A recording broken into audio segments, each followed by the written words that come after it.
Here we have a navigation from a Ford truck, and somebody tried to repair it, and they ripped off an IC, and all the pads, almost all the pads under the IC.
Right now we want to restore the traces, and we will use 0.1 millimeters wire, copper wire, and then we'll use solder mask to protect them from short circuit and to fix them on the PCB.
We have a broken pin on the IC, but no problem because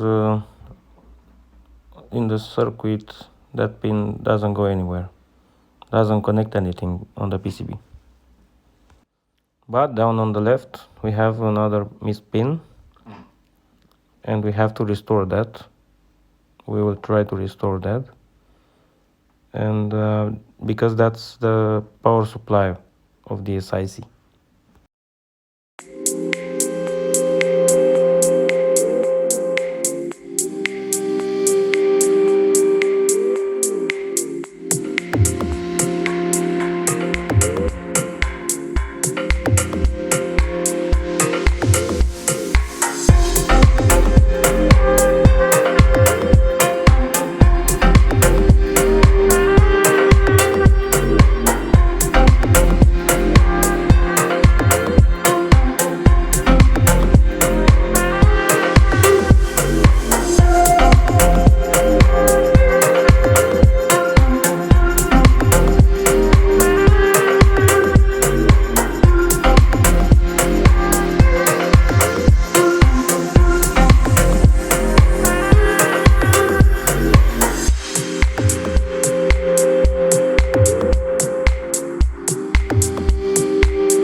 And now let's assemble it and test it.